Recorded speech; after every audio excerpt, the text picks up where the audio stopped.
भजन का मतलब समझते हैं कि एकांत गुफा में बैठ करके जो किया जाता है या एकांत कमरे में बंद करके जो किया जाता है उसे ही भजन कहते हैं।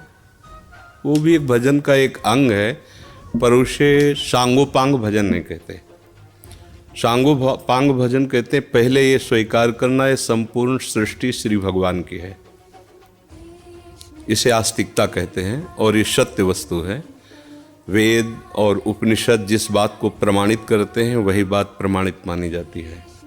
भगवान एकोहम बहुश्यामा, मैं एक बहुत रूपों में हो जाऊं, वो बहुत रूपों में खेल रहे हैं।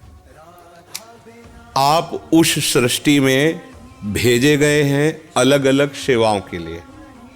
कोई डॉक्टर है, कोई मास्टर है, विविध प्रकार के अभिनय करके हमको अपने स्वामी से इनाम लेना है।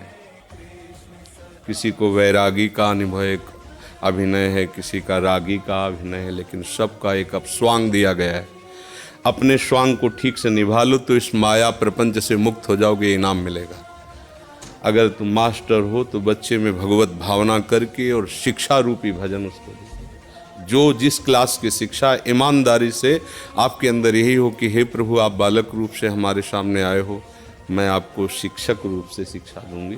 और उस समय यदि भगवत भाव रहा तो आपने जितने घंटे बालकों को पढ़ाया वो भजन ही है, उससे बिलक नहीं। एक युद्ध क्षेत्र में खड़ा हुआ सूरवीर सामने के सैनिकों की गर्दन उतारता है अपने देश रक्षा के लिए, उसका वो भजन ही है, भजन से कम नहीं है, क्योंकि अपने धर्म के लिए वो युद्ध में वार कर रहा है। अधर्म से किया हुआ हर कार्य निष्फल है और धर्म के लिए किया हुआ हर कार्य भजन है, क्योंकि सृष्टि भगवान की है।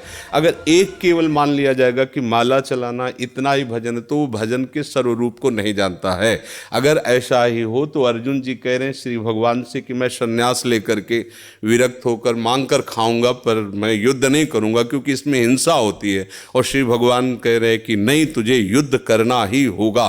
मां मुनिस्मर युद्ध च, मेरा स्मरण करते हुए तुझे युद्ध करना होगा। तो हमें ये बात समझनी कि हमको जो स्वांग मिला उसमें हम बेईमानी न करें। अगर आप डॉक्टर हैं तो मरीज रूपी भगवान की सर्वतोभावेन सेवा, आपको जो स्वांग मिला है आप उसमें बेईमानी मत कीजिए, सत्यता से चलिए, वही आपका भजन बन जाएगा, उसी से भगवान प्रसन्न हो जाएंगे। पर ये स्मृति रहे कि मैं किसका कार्य कर रहा हूं, बस अगर ये स्मृति चली गई तो अहंकार आ जाएगा। मैं अभी